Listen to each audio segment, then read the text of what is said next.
जय गुरुदेव।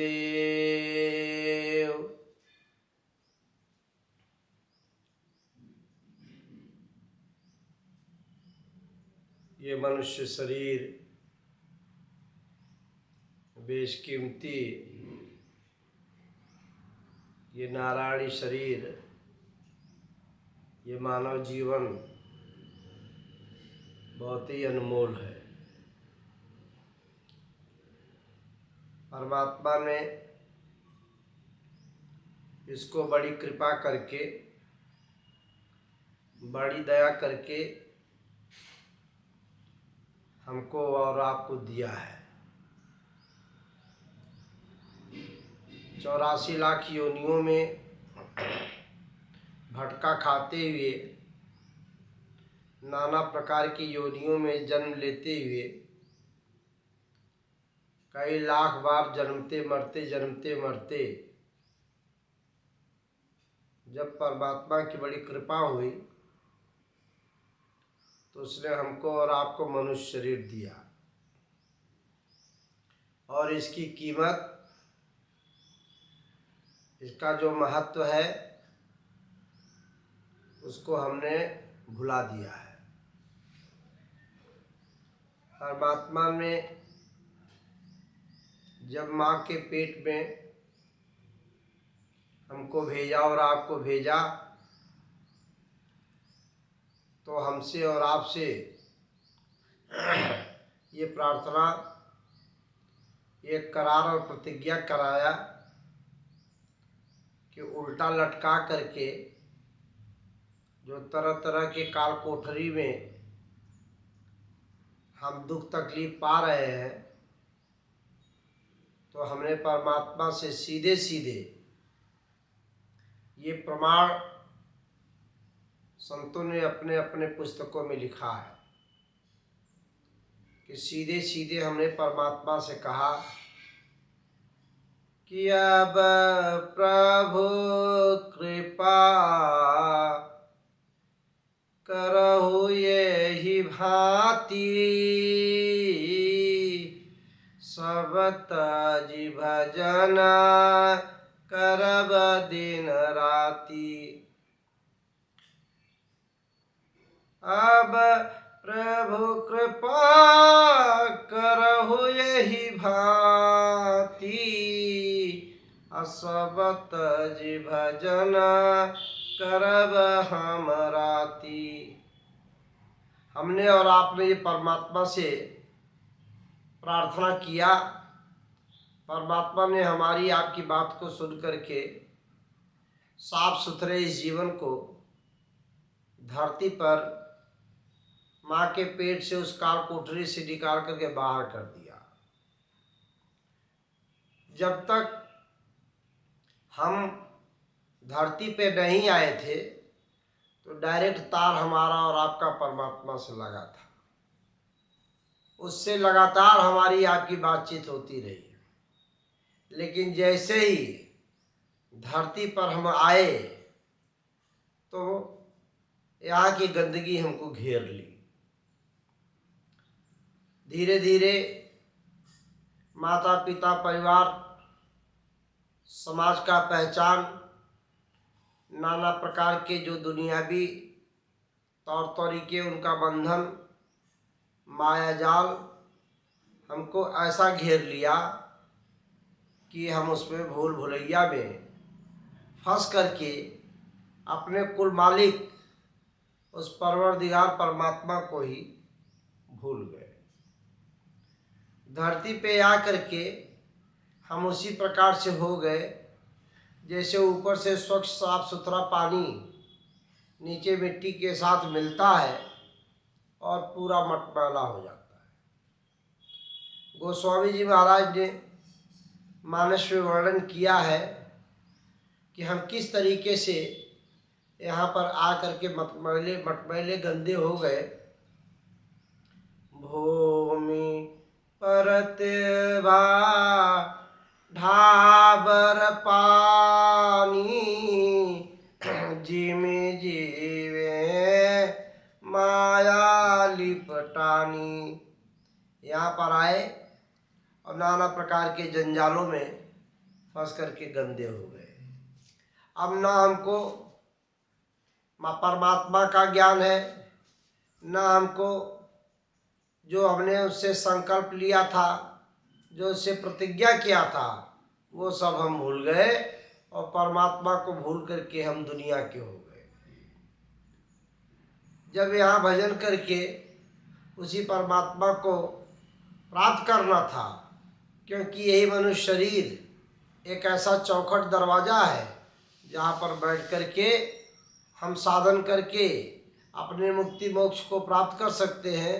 क्योंकि नाना प्रकार के जो अलग योनियाँ हैं उनमें ऐसी कोई व्यवस्था नहीं है कि जो बैठ करके परमात्मा का भजन किया जा सके। इसी मनुष्य शरीर से केवल भजन हो सकता है, क्योंकि मानस में गोस्वामी जी महाराज ने कहा है कि ये मनुष्य शरीर साधना करने का और यही परम धाम जाने का है, यही मोक्ष पाने का ये नारायणी शरीर है।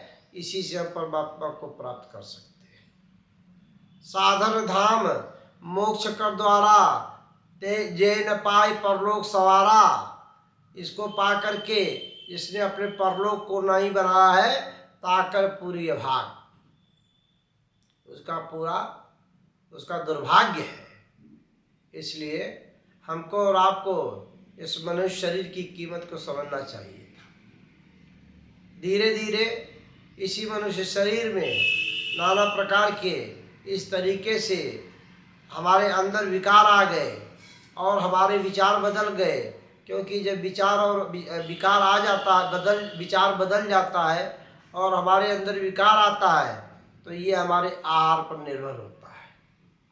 हमने क्या आहार किया, यहाँ पर आकर के जो परमात्मा को हम भूल गए, क्योंकि हमारे बुद्धि और मन पर इतना मैला चढ़ गया, इतना मैलाई चढ़ गया कि हमने उस परमात्मा को याद करना, चिंतन करना, उनका गुणगान करना हम विस्मरण कर गए। अब यहाँ ज्ञान कैसे खुलेगा? ज्ञान तो मिला नहीं। ज्ञान तो लोगों ने दुनिया का दे दिया, नाना प्रकार करके संबंधों का, कर्मों का, क्रियाकलाप का, इनका उनका सबका दे दिया ज्ञान। लेकिन ज्ञान मिलेगा कहाँ?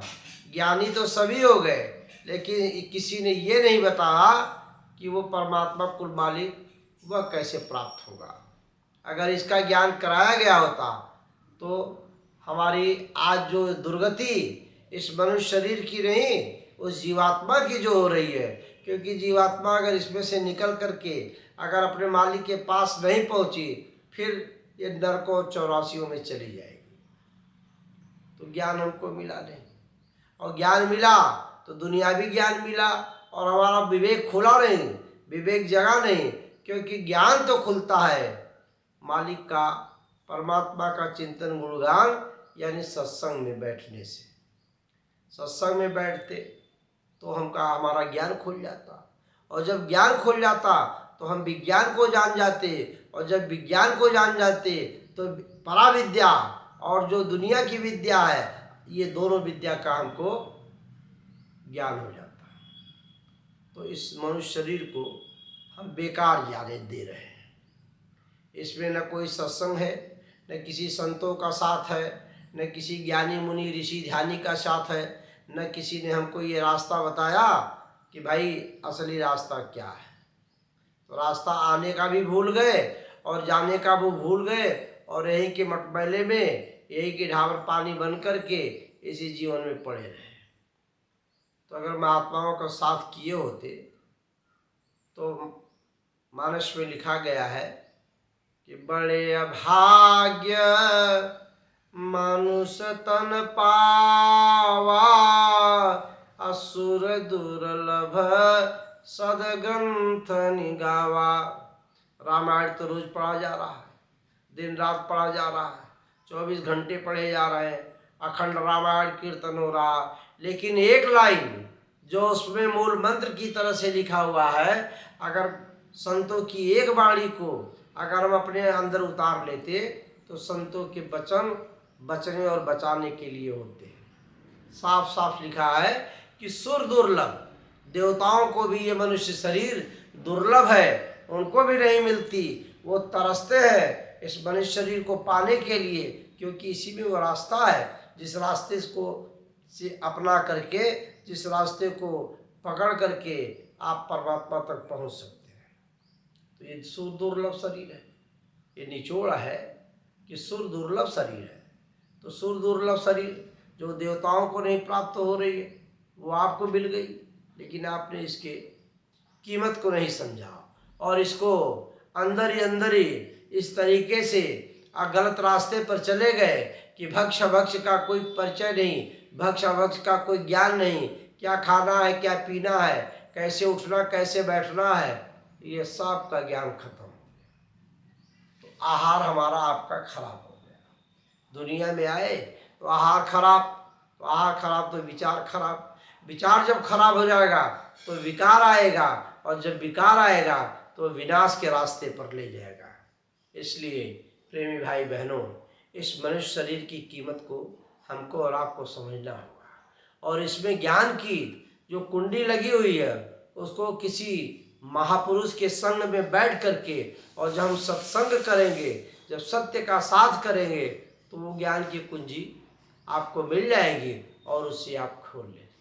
साहब कबीरदास जी ने कहा कि ज्ञान कहीं नहीं मिलेगा, ज्ञान तो केवल ऐसे संतों के पास मिलता है जो अंत तक के ज्ञाता होते हैं, यानी जो परमात्मा के यहाँ लगातार आते जाते रहते हैं।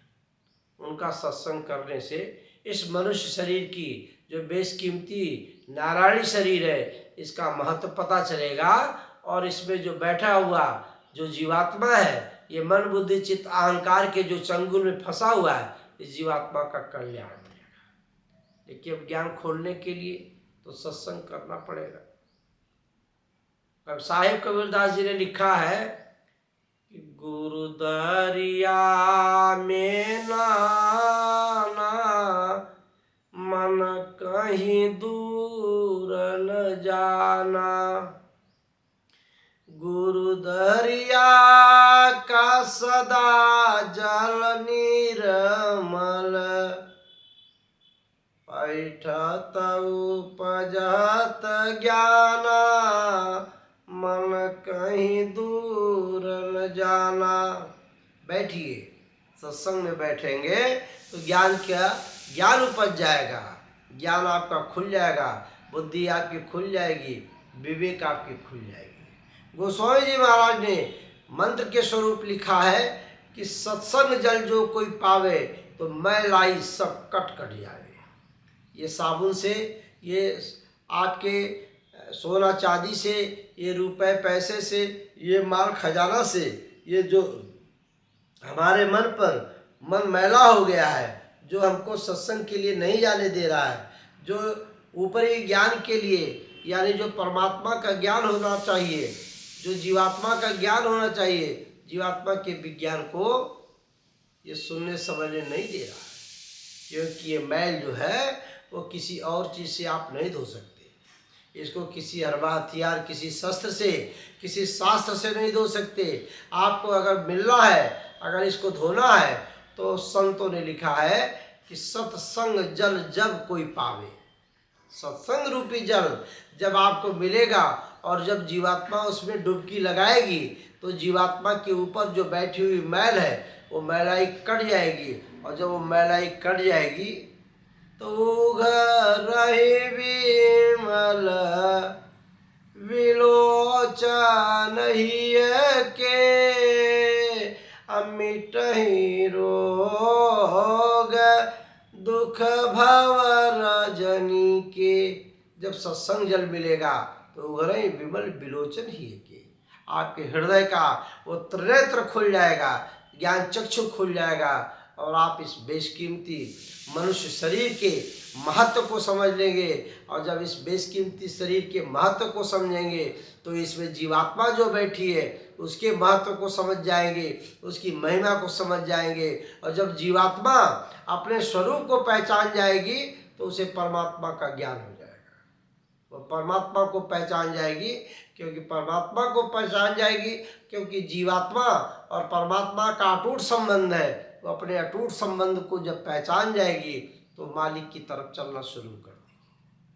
वो परमात्मा की तरफ उन्मुख हो जाएगी। वह उसकी ज्ञान बुद्धि विकास जब हो जाएगा तो वो परमात्मा की तरफ चलेगी, और जब परमात्मा की तरफ चलेगी तो जो जीवन का सच्चा उद्देश्य है, जो जीवन का सही जो फल है, जो मानव शरीर पाने का यहाँ जो उद्देश्य है, उसकी फलीभूति हो जाएगी और उसका जो जो परिणाम है, वो जो वास्तविक परिणाम है जिसको जीवात्मा यहाँ आ करके लेने के लिए आई है, वह उसको प्राप्त हो जाएगा और ये जीवन सार्थक हो जाएगा। इसलिए प्रेमी भाई बहनों, अपने मनुष्य शरीर की इस कीमत को समझिए, इसके महत्व को समझिए, और जब तक आप इसके महत्व को नहीं समझेंगे तब तक समाज में किसी तरीके की इस तरीके का वातावरण नहीं बन पाएगा जिससे सब लोग एक साथ सुमत में हों। और जब सुमत में नहीं आएंगे तो नाना प्रकार के कष्टों में ये शरीर, ये जीवन झेलते हुए अपने इस मनुष्य नारायणी शरीर को इसको त्याग देगी और फिर नाना प्रकार के योनियों में जा कर के बार बार जन्मना मरना जन्म मरण के चक्कर में फंस जाएगी। इसलिए आप सबसे निवेदन प्रार्थना है कि इस मनुष्य शरीर की कीमत को समझिए, क्योंकि बहुत ही इसको जानना बहुत ज़रूरी है, और इसको जब ज्ञान आपका जगेगा तो आप इसकी कीमत को समझ जाएंगे। इसलिए सत्संग करिए, संतों का साथ करिए। दुनिया के सारा काम करते हुए परमात्मा ये नहीं कहता, संसार में आपको भेजा है तो संसार के सारे बंधन, संसार के सारे कर्म आपको करने ही पड़ेंगे, लेकिन उसी में जैसे 32 दांत के बीच में जीव रहती है और शरीर के साथ ही जाती है। शरीर के पहले दांत भरभरा करके गिर जाते हैं 32, लेकिन जीव कभी नहीं गिरती। इसलिए आप सारे कर्मों को करते हुए, जैसे कटोरे में दूध है और दूध के ऊपर बेल का फूल रख दीजिए, वो तैरता हुआ रहेगा, आपका भार नहीं बनेगा, आपका एक भी बूंद बाहर नहीं गिरेगा। ऐसे मनुष्य शरीर पा करके इसकी कीमत को समझ करके इस प्रकार से चलिए जैसे कि संसार में आप भार स्वरूप न बनिए और अपने जीवात्मा को जगा करके परम लक्ष्य को प्राप्त कर लें। आज बस इतने ही, आगे से इसकी चर्चा क्रमशः करेंगे। जय गुरुदेव।